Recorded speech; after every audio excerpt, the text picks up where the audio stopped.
Et le peu qu'on entend parler, ça n'annonce rien de bon. Aujourd'hui, c'est un jour historique. Ce 25 janvier 2020 restera gravé comme la première manifestation internationale à propos de la 5G. La salle se chauffe.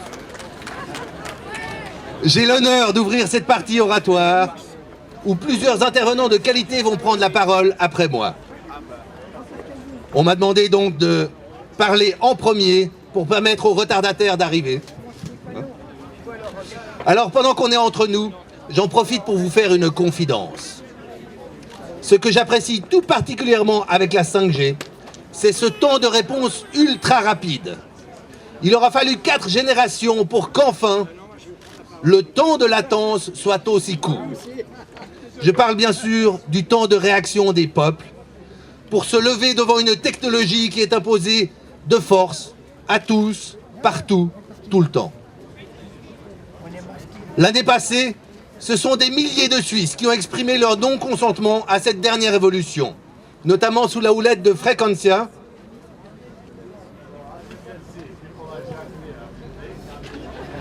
qui a été créée à cette occasion. Aujourd'hui, ce 25 janvier, ce sont plus de 240 manifestations dans plus de 36 pays qui ont lieu simultanément. Partout dans le monde, les peuples se réveillent.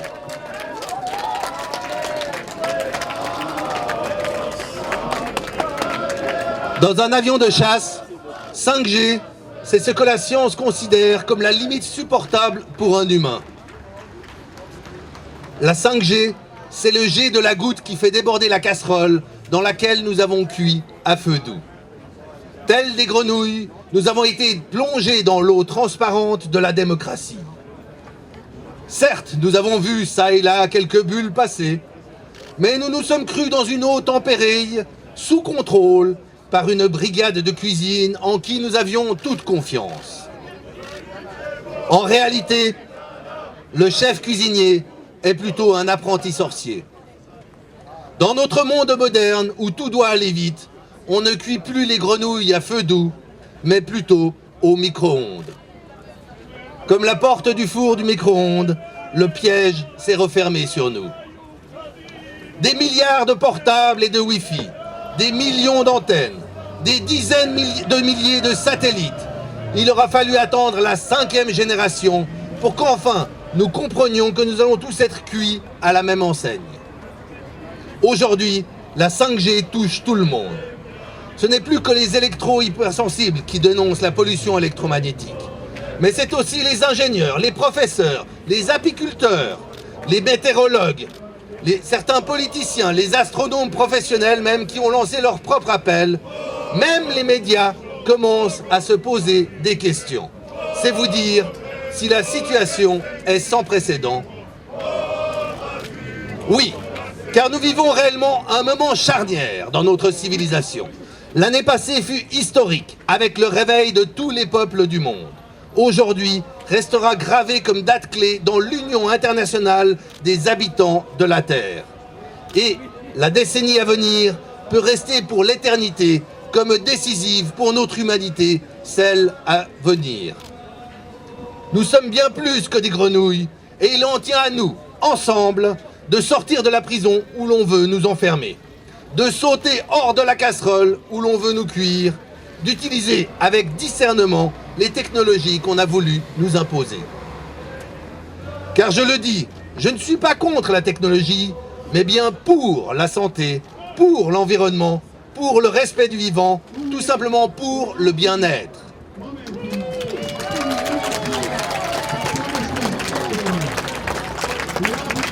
Ce n'est pas d'intelligence que manque notre société, mais hélas, de savoir l'utiliser. Quand les rayons X ont été découverts il y a un siècle, on a vu jusque dans les magasins de cordonniers des appareils pour voir les os des pieds dans ces nouvelles chaussures. Puis l'on s'est rendu compte que ce n'était peut-être pas la meilleure idée. Quand le tabac est devenu populaire, on en donnait même aux enfants. Puis l'on s'est rendu compte que ce n'était pas la meilleure idée. Quand l'amiante a été utilisé, on en a mis absolument partout comme un produit miracle. Puis l'on s'est rendu compte que ce n'était pas la meilleure idée. À chaque fois, on nous vend le problème, ensuite on nous vend la solution. Le vrai problème n'est pas de trouver la solution. La solution est de trouver le vrai problème. Est-ce que le vrai problème est l'économie qui ne vise que la croissance? Est-ce que le vrai problème est le politique qui refuse d'apprendre de ses erreurs passées? Ou est-ce que le vrai problème n'est pas finalement nous, qui nous sommes laissés faire pendant trop longtemps? Nous savons que la politique couche avec l'économie dans le même lit. Il serait temps que nous les mettions plutôt à table avec nous. Car ensemble, nous pouvons trouver des solutions à notre avenir. Si l'économie a les millions, le politique a la loi, nous avons pour nous l'intelligence collective. Avec l'intelligence collective, une minorité de gens peut réveiller une majorité d'endormis. Avec l'intelligence collective, nous pouvons trouver non seulement les vrais problèmes, mais encore de véritables solutions durables et profitables à tous. Nous sommes la civilisation. Le tout est plus que la somme des parties. En 10 ans, nous pouvons regagner le paradis que nous méritons sur cette planète. En une décennie, nous pouvons accomplir plus qu'en un siècle. En une décade, nous pouvons regagner notre pouvoir, notre souveraineté, notre liberté. Aujourd'hui est le départ non d'un sprint, mais bien d'un marathon. C'est une course d'équipe que nous pouvons entreprendre, où nous devons faire fi de nos différences, de nos divisions, de nos égos, pour aller ensemble vers un objectif commun, où personne ne sera exclu. Nous sommes les médiateurs entre des criminels et des innocents. La 5G est l'huile inattendue qui permet aux engrenages de notre souveraineté de se remettre enfin en fonction. Imaginez ce que nous pouvons accomplir en une seule décennie. Maintenant que vous êtes chaud, démarrons ce marathon. Cette course relais où le témoin est aujourd'hui un micro. Nous avons des associations, des médecins, des ingénieurs, même des politiciens qui vont prendre ma place ici sur l'estrade. Puis nous allons œuvrer dans un rythme constant à faire de nos efforts une victoire. Grâce au soutien des scientifiques, nous allons pouvoir mettre en lumière le crime en bande organisée auquel nous sommes confrontés. Grâce à la participation de politiciens, nous allons pouvoir faire entendre notre voix dans les antres de pouvoir. Grâce à la collaboration avec l'UNESU, nous allons pouvoir déposer le 5G Space Appeal à l'ONU, ici, derrière moi. Et nous le savons déjà, cela ne sera pas suffisant. Faire de notre mieux ne sera pas assez.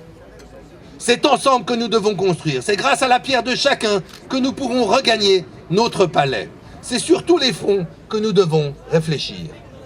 Je compte sur nous, sur notre intelligence collective, sur notre endurance partagée, sur notre engagement visionnaire devenu nécessaire et rassembleur. Pour ce marathon sans précédent dans l'histoire, je ne dirais pas que le meilleur gagne, mais je nous souhaite plutôt de gagner le meilleur.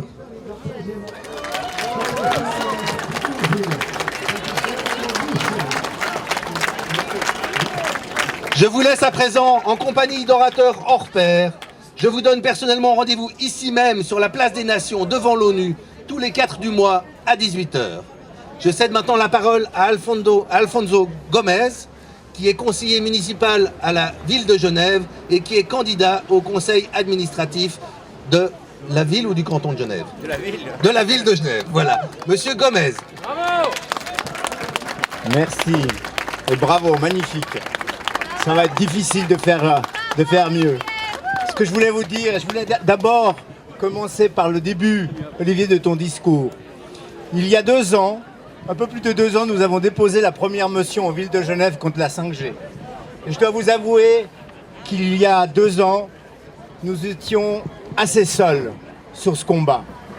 Et ce qui est assez magnifique, c'est effectivement qu'en l'espace de quelques mois, en l'espace de quelques jours parfois, eh bien on a vu se retourner, on a vu une mobilisation de l'opinion publique. Et je tiens à féliciter quand même une grande partie des citoyens, mais aussi, puisque cela me concerne, du monde politique, qui commence aujourd'hui à se rendre compte des dangers de la 5G. Évidemment, il y a le risque, et ça on va en parler, le risque qui existe au niveau sanitaire. C'est évident.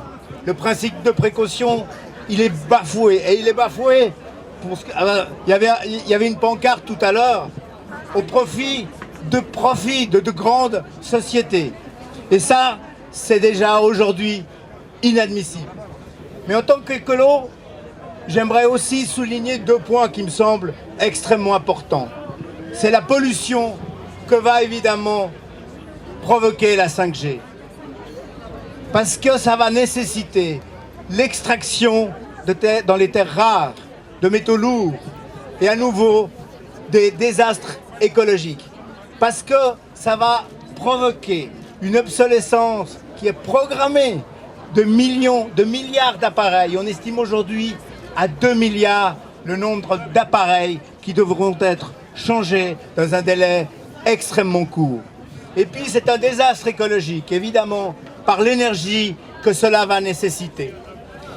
Alors, au nom de la biodiversité, au nom de la protection des citoyennes et des citoyens, nous sommes aujourd'hui engagés dans cette course, dans ce combat du pot de fer contre le pot de terre. C'est des milliards. Les pressions politiques sont invraisemblables et les pressions économiques invraisemblables pour que la 5G aujourd'hui soit installée. Si nous sommes sur un temps d'attente, encore que vous avez lu certainement qu'on commence déjà à préparer la 5G sur notre canton, si nous sommes sur ce temps de l'attente, c'est grâce au combat des associations, c'est grâce à votre mobilisation. Et ça, c'est le principal message qu'aujourd'hui nous devons transmettre. C'est que c'est vous, avec le monde politique, avec les scientifiques, mais c'est vous qui demain ferez la différence. Il y a des initiatives, il faut continuer à se mobiliser. Et aujourd'hui, je suis persuadé que le début de la victoire, elle a été entamée. Il y aura une réflexion sur cette question et je suis persuadé que nous réussirons à stopper cette folie qui consiste à vouloir nous inonder de cette technologie qui provoque ce désastre écologique et qui provoque ce désastre sanitaire. Voilà, comme les orateurs seront nombreux, et je passe la parole au Dr Bux, qui, je tiens à souligner en même temps, puisque je l'ai vu, à Madame Perler, qui sont députés au Grand Conseil, ont fortement contribué à que le moratoire soit imposé au niveau du canton, comme nous avons réussi à l'imposer au niveau de la ville. Et maintenant, il faut que ce moratoire soit appliqué de manière sévère. Il faut absolument s'opposer à toute transformation, même pas implantation, des antennes. Voilà, je vous remercie.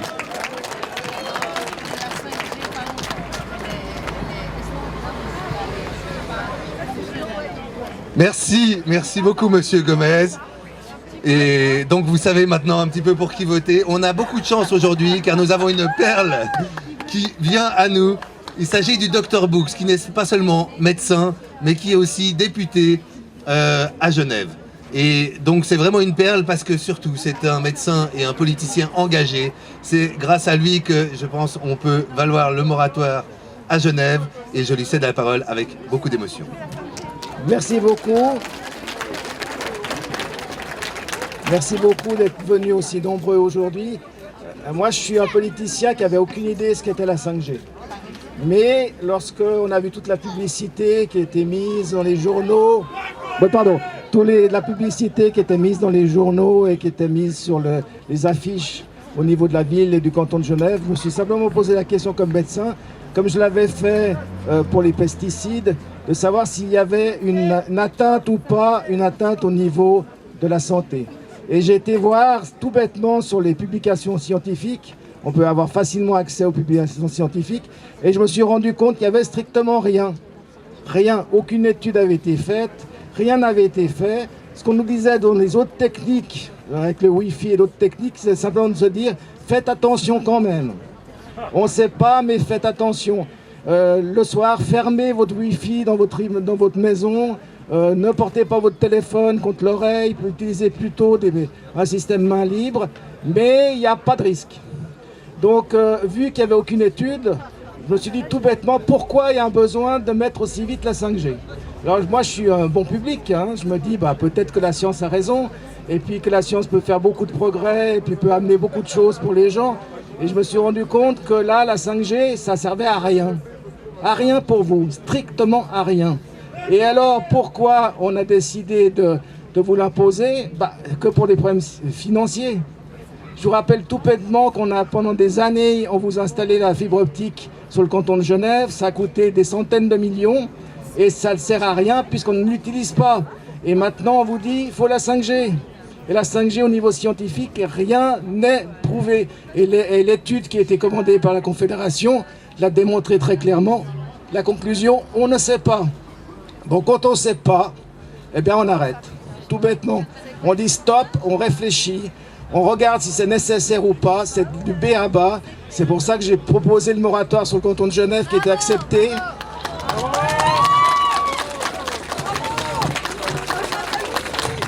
Voilà, qui était accepté très facilement par le Grand Conseil. Mais ce moratoire, honnêtement, il sert à rien. Il sert à rien parce qu'on continue à installer des antennes.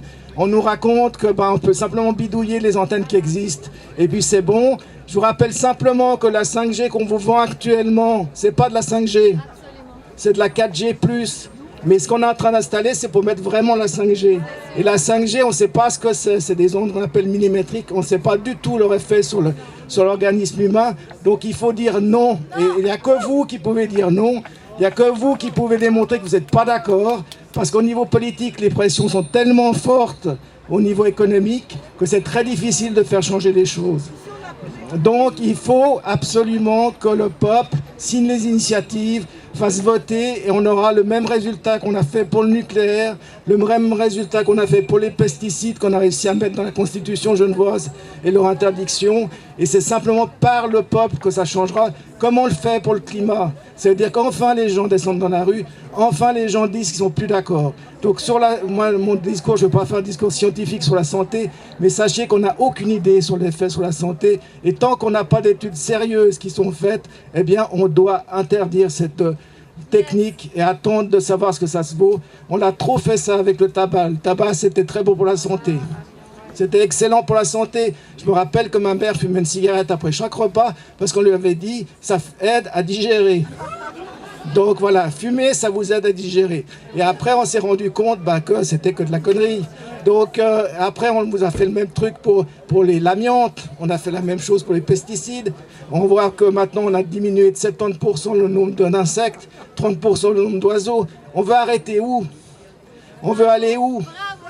Ça, quand il y aura... Ouais, mais c'est difficile. Mais quand il n'y aura plus d'environnement, voilà. Quand il n'y aura plus d'environnement. Donc le but maintenant, c'est de faire un peu comme à Neuchâtel qui interdit les ondes millimétriques sur son canton. Il faut qu'au niveau genevois, nous posions une motion pour interdire les ondes millimétriques sur le canton. Puis continuer à vous battre, à vous battre, à vous battre. Qu'on soit peut-être 200 aujourd'hui, 1000 la fois suivante et 2000, 4000 dans la rue.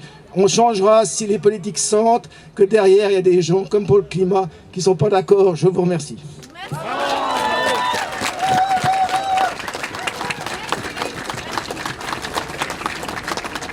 Merci docteur, merci pour votre engagement. C'est un engagement commun où justement chacun peut apporter sa petite pierre dans son talent et c'est vraiment ensemble que nous pouvons construire le monde que nous méritons. Alors j'ai le grand plaisir d'accueillir une coprésidente d'une association qui s'est créée l'année passée et qui a été un rêve pendant 15 ans pour moi. C'est une association qui a décidé de réunir un peu tout le monde et qui a vraiment une vocation sur tout le territoire national. Et ça c'était l'année passée. Et cette année, on est carrément au niveau international avec 36 pays qui participent aujourd'hui. Mais c'est un grand plaisir pour moi que de vous présenter Tamlin Schibler-Ullmann, qui est coprésidente de Frequenza.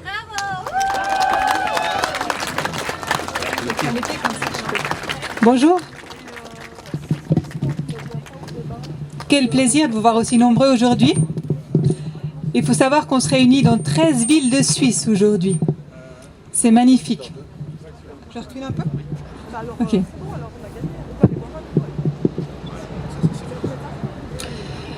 Il y a beaucoup de raisons qui me poussent à me mobiliser contre l'introduction de la 5G. Chacune d'entre elles mériterait un discours à elle toute seule.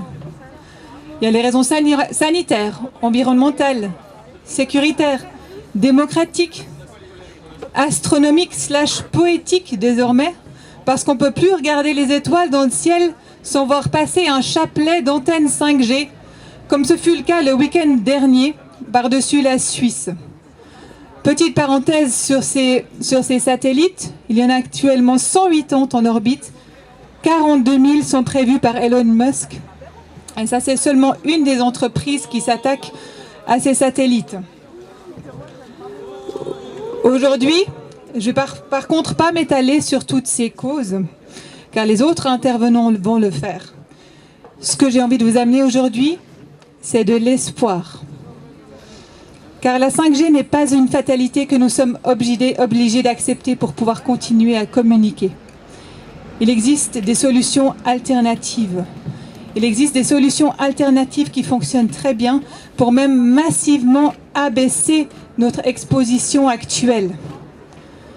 Parce qu'il y a la 5G qui est clairement l'aberration de trop, qui va vraiment au-delà de tout ce qu'on peut imaginer comme absurdité criminelle. Mais avant la 5G, il y a la 2G, la 3G, la 4G, les Wi-Fi partout, les Bluetooth. Il faut savoir que ces dernières décennies, notre exposition, elle a été augmentée, au rayonnement électromagnétique a été augmentée de 1 quintillion. 1 quintillion, c'est 1 et 18 zéros derrière. Pardon. En parallèle de ça, il y a des milliers d'études indépendantes qui ont démontré les effets néfastes sur la santé des rayonnements électromagnétiques. Parmi ces effets, acouphènes, cancer, troubles de perturbations de l'ADN. Attendez, il faut que je regarde quand même un peu. Anxiété, troubles cardiaques, baisse de la fertilité, pour ne citer que. Il est entre-temps estimé que 5 à 10% de la population souffrent de troubles tangibles liés aux ondes, de façon parfois très sévère. Et ça, c'est ceux qui sont diagnostiqués. Combien de personnes ne savent pas d'où vient leur mal-être ou leur maladie? Voilà, tout ça, c'est sans la 5G. C'est déjà là. C'est sans les 26 000 antennes supplémentaires nécessaires en Suisse pour assurer son déploiement.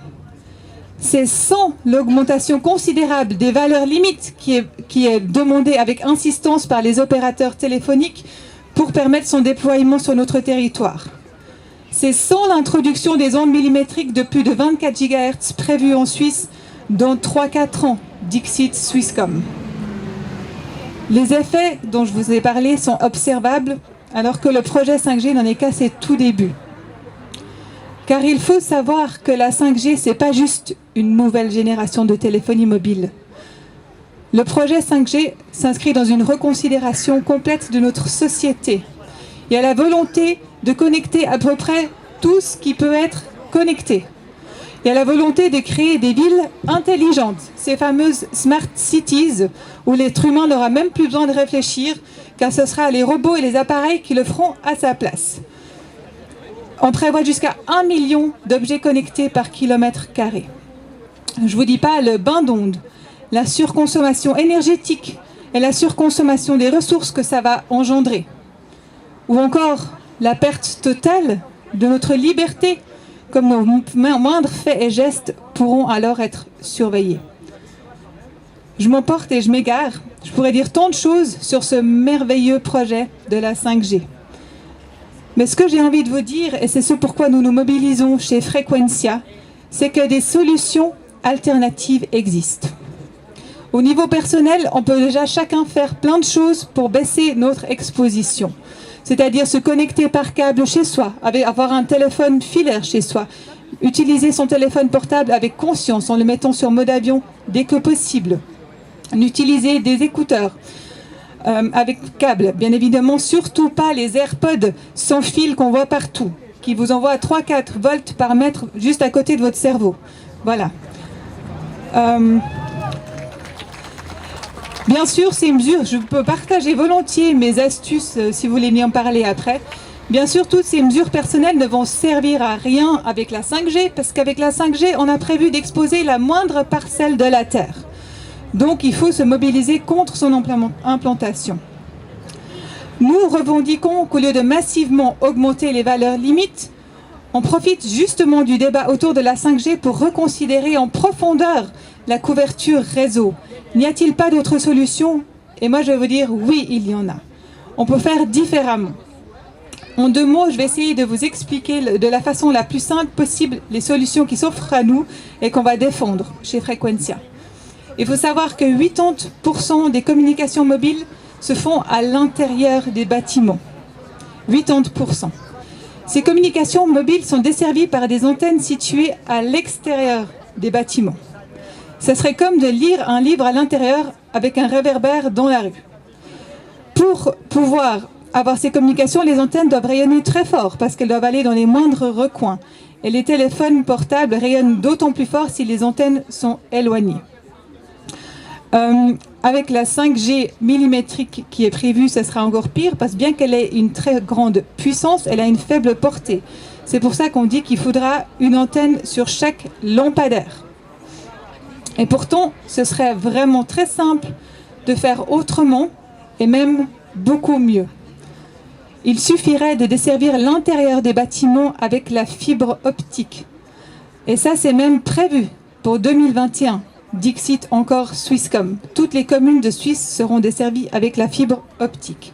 À partir du moment où on aura cette possibilité-là, pourquoi ne pas desservir l'intérieur des maisons par fibre optique? Les personnes qui ne souhaitent pas être irradiées de force pourront se connecter par câble. Les personnes qui veulent continuer à utiliser des appareils mobiles pourront utiliser des systèmes à très faible rayonnement chez eux. Des systèmes qui pourront bien sûr être éteints quand ils ne sont pas utilisés. À partir de ce moment-là, les antennes extérieures n'ont plus besoin de rayonner aussi fortement et on pourra alors massivement les abasser, préservant ainsi notre environnement, nos arbres, nos insectes, nos animaux. Parce qu'il faut savoir que tous sont affectés et déjà aujourd'hui le sont. Séparons la couverture intérieure et extérieure. Revendiquons de ne plus nous faire irradier de force chez soi. Abaissons massivement notre exposition et celle de notre environnement. Dans les semaines qui viennent, Frequentia va déposer une initiative populaire qui va dans ce sens, afin d'amener un changement radical de la conception de la couverture du réseau mobile, afin de protéger l'humain et l'environnement. Nous allons vraiment avoir besoin de chacun et de chacune d'entre vous, sans exception. Nous voulons montrer un signe très très fort, que c'est autre chose que nous voulons pour notre avenir et surtout que c'est possible. J'ai amené ici des feuilles blanches, vous en trouvez sur la table ici et là. Vous pourrez nous laisser vos coordonnées pour qu'on puisse vous contacter pour organiser les récoltes de signatures pour notre initiative. Notre but, c'est de frapper fort au moment où elles seront là pour vraiment montrer à nos autorités fédérales que c'est autre chose que nous voulons. Nous avons besoin de tout le monde. Et ensemble, je suis absolument convaincue que c'est possible. Si chacun fait sa part, c'est possible. Merci beaucoup de votre attention.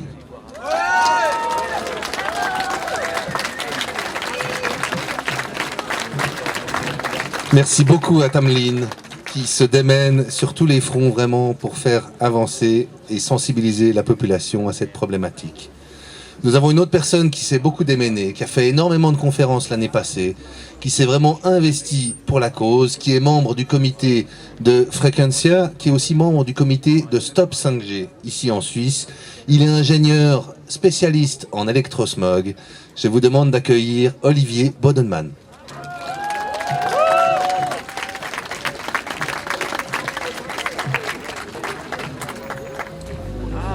Voilà, bonjour.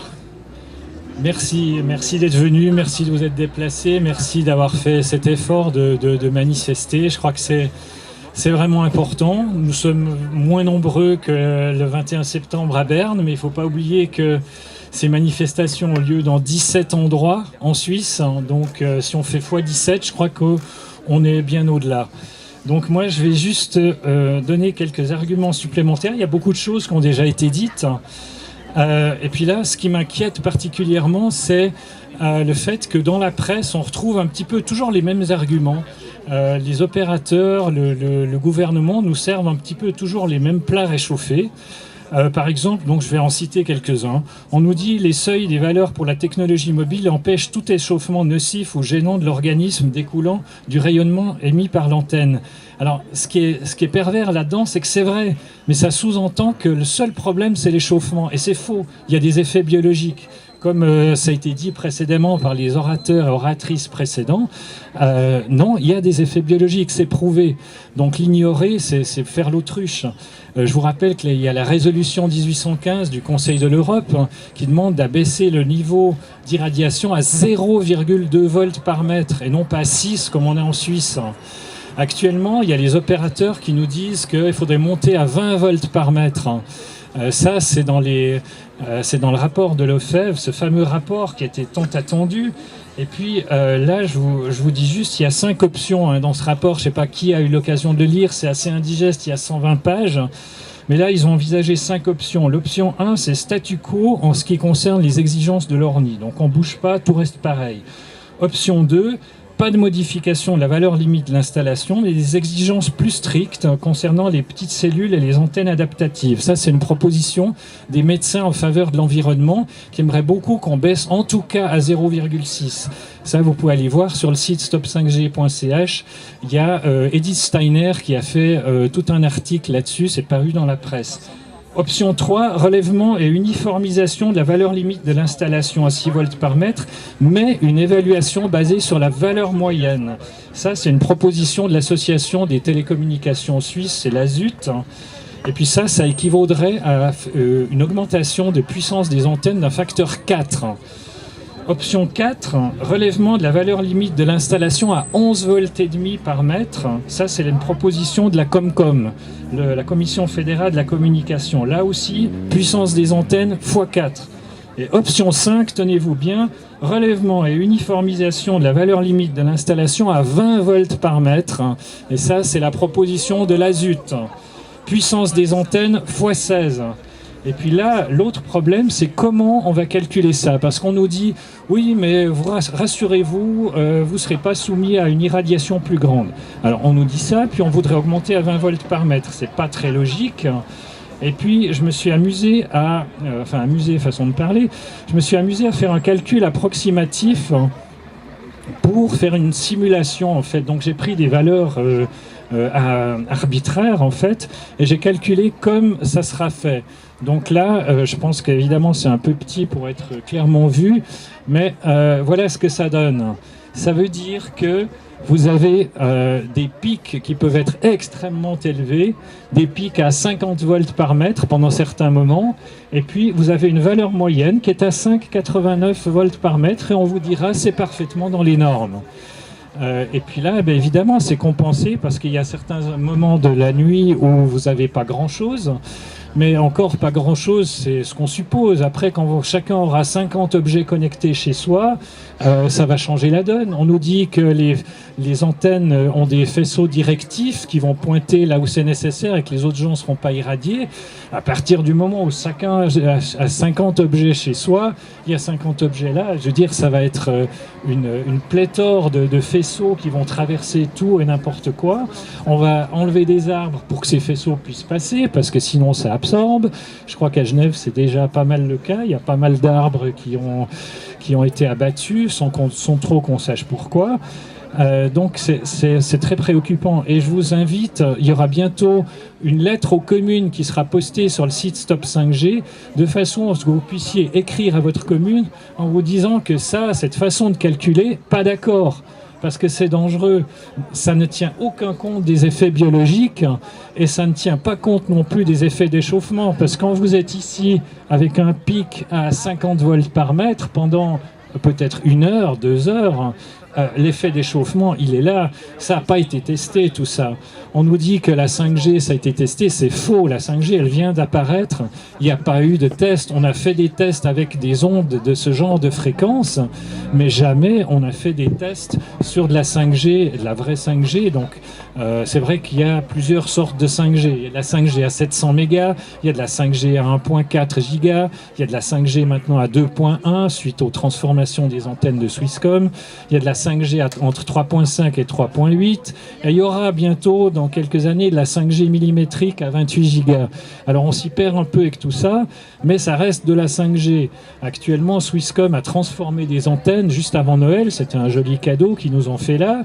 Ils ont transformé des antennes 3G en 5G.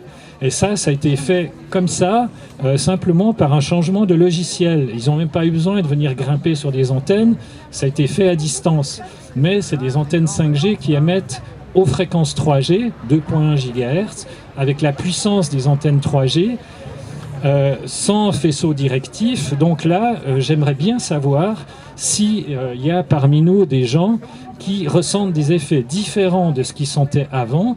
Et là, s'il vous plaît, allez témoigner sur le site stop5g.ch. Il y a une rubrique témoignage qui vous permet d'introduire votre propre témoignage de façon à ce que nous sachions et que nous puissions dire oui, il y a effectivement des effets qui sont dus au protocole 5G lui-même. Parce qu'on vous raconte, c'est pas vrai. Les opérateurs, ils vous disent oui, mais c'est les mêmes fréquences, donc on s'attend aux mêmes effets. Attendez, on s'attend, c'est pas scientifique. Quand on fait des hypothèses, après on doit les valider, on doit prouver que c'est vrai. Et sinon, on fait des suppositions et on fait comme si c'était vrai. Ah, c'est les mêmes fréquences, donc on peut y aller. Non, un signal 5G, c'est quelque chose de très complexe. C'est pas que la fréquence qui caractérise ça. Il y a la modulation. On nous dit oui, mais la modulation c'est la même que la 4G. Oui, c'est le même principe, mais c'est pas les mêmes paramètres. C'est des paramètres beaucoup plus poussés pour qu'on puisse transmettre plus d'informations. Et ça change la donne. La gueule du signal, quand on peut le regarder avec un oscilloscope, c'est pas du tout la même. Il y a des temps de montée extrêmement courts, il y a des pics très élevés. Tout ça, ça a été reconnu même par l'Association internationale des ingénieurs, l'IEEE. Ils ont, dans la revue Spectrum, je crois le 24 juillet 2019, ils ont dit la 5G, c'est un désastre au point de vue consommation. Une station 5G, elle va consommer environ 3-4 fois plus d'énergie qu'une station de 3G, 4G. Donc, ce qu'on nous raconte aussi sur l'environnement, c'est faux. Que ça consommera moins, c'est faux. Et puis avec la pléthore d'objets connectés qu'on va nous inciter à avoir, c'est faux aussi parce que tout ça, ça va consommer. Et surtout, le pire, c'est tous les data centers qu'il faudra construire. Tous ces data centers qui vont bouffer de l'énergie pour rien, pour des trucs futiles en fait. Et puis après, il y a aussi tout le problème de l'espionnage. On saura ce que vous faites, avec qui vous avez parlé, ce que vous avez acheté. On pourra vous tracer encore bien mieux qu'actuellement où on peut déjà le faire. Donc franchement, mon message, boycottez cette 5G, n'achetez jamais de téléphone 5G. Je ne peux pas vous dire n'achetez pas de téléphone portable, c'est vrai que ça fait vraiment partie de la vie maintenant, c'est assez difficile de s'en passer quand tout le monde en a un. On peut le faire, il y a des gens, je connais des gens qui l'ont fait. J'avoue que je ne l'ai pas fait, moi j'ai un téléphone que j'utilise en 3G, il est très souvent en mode avion. De temps en temps, je l'allume pour récupérer des données. Je réponds offline. On peut l'utiliser de manière connectée avec un câble. Oui, c'est possible. Tout ça, c'est faisable, mais il faut juste avoir la volonté de le faire. Et puis surtout, ne pas acheter de téléphone 5G, ne pas acheter d'objets connectés 5G. Avoir des testeurs pour vérifier qu'il n'y a pas de radiation chez vous. S'il y a des radiations suite à l'achat d'un nouvel appareil, vous le ramenez au magasin, vous dites désolé, il émet. Soit vous me le configurez pour qu'il n'émette pas ou j'en veux pas. Voilà, donc il y a vraiment moyen de faire quelque chose. J'ai une compagne qui est intolérante aux ondes, donc je sais de quoi je parle. Je voulais juste dire un mot en faveur des peut-être 800 000 personnes qui sont intolérantes aux ondes en Suisse. Honneur à eux, ils ne sont pas ici. Mon amie, elle est venue tout à l'heure, elle a dû repartir parce qu'il y a trop d'irradiation ici. Voilà, c'est comme ça. Ces gens, souvent, ils sont cloîtrés chez eux, ils n'osent pas sortir, ils ne peuvent pas aller au cinéma, ils ne peuvent pas aller au restaurant, ou alors ils doivent faire comme elle fait. Donc il faut viser les séances où il y a peu de monde au cinéma. Il faut aller dans les restaurants quand c'est pas l'heure de pointe, quand il y a peu de monde. On prend plus le train parce qu'il y a beaucoup trop d'irradiation dans les trains. Maintenant, même les bus ont du Wi-Fi, les avions ont du Wi-Fi, donc on prend plus le bus. On évite de prendre l'avion aussi. Bon, il y a plein d'autres raisons aussi pour éviter de le faire. Même sur la route, on est aussi irradié. Il y a des antennes un peu tout le long de l'autoroute. Donc il faut prendre d'autres routes. C'est compliqué la vie d'une personne électrosensible. Alors voilà, je voulais juste faire un rappel pour ces gens-là. N'oubliez pas que vous ne les voyez pas forcément. Ils ne sortent pas tous avec des tenues de protection. Et puis il y a des gens qui souffrent en silence, ils disent rien.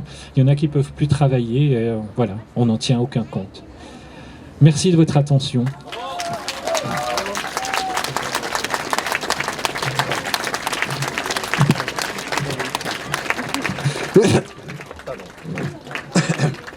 Merci à Olivier Bodenman. Il fait de nombreuses conférences. Vous pouvez vraiment vous informer grâce à ces conférences. Il fait aussi beaucoup de mesures, beaucoup de choses comme ça. Donc on voit vraiment qu'on a des orateurs de qualité avec des horizons très différents. La personne qui va parler maintenant est juriste. Elle est aussi membre du comité Stop 5G. Et puis elle est membre du comité d'initiative pour un développement raisonnable de la téléphonie mobile. Parce que le réveil du peuple suisse s'est fait brutalement peut-être, mais aujourd'hui il y a 5 initiatives, pas moins de 5 initiatives qui sont en préparation ou déjà prêtes. Et elle est membre du comité d'une de ces initiatives. Je vous demande d'accueillir Camille Sélégué.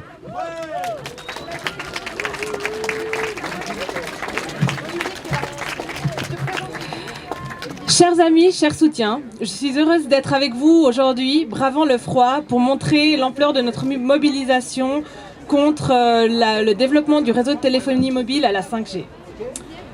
Comme l'ont rappelé mes préopinants, notamment le Dr Boots et l'ingénieur Bodenman, la 5G pose de sérieuses questions sur le plan scientifique.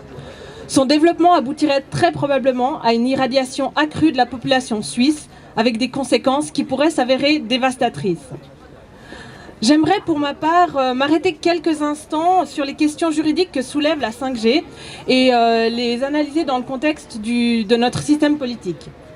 Notre état de droit repose sur 4 pierres angulaires que sont l'intérêt public, la proportionnalité, la bonne foi et le respect du droit international qui sont consacrés à l'article 5 de notre Constitution.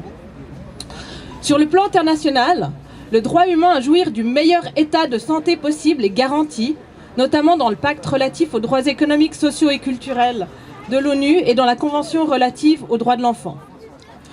Le droit à bénéficier d'un environnement sûr, propre, sain et durable est lui aussi reconnu comme un droit humain. Ça signifie que les États doivent non seulement respecter et mettre en œuvre ces droits, mais aussi protéger les personnes physiques contre les atteintes à ces droits. À cet égard, le principe de précaution, autre fondement de notre ordre juridique, s'avère d'une importance cruciale.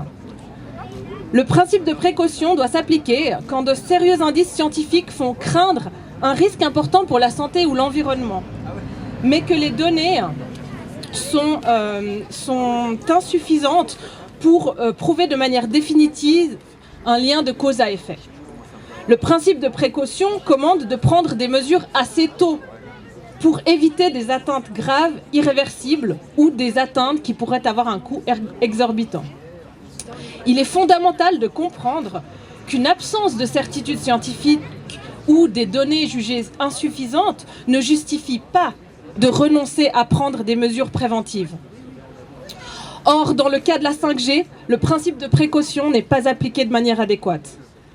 Le rapport téléphonie mobile et rayonnement du groupe de travail mandaté par la Confédération, qui a été publié en novembre dernier, relève que seules quelques rares études ont été menées concernant les effets aigus de la 5G sur le vivant. En ce qui concerne les fréquences déjà utilisées aujourd'hui, c'est-à-dire la 2G, 3G, 4G, le rapport reconnaît que des études suggèrent l'existence d'effets cancérogènes et promoteurs de tumeurs, ainsi que l'existence de perturbations des ondes cérébrales. Tandis que la pratique médicale met en évidence de manière plausible des cas d'électro-hypersensibilité dont vient de parler Olivier Bodenman. Le rapport recommande donc d'effectuer des études supplémentaires en la matière, comme on s'y attendait.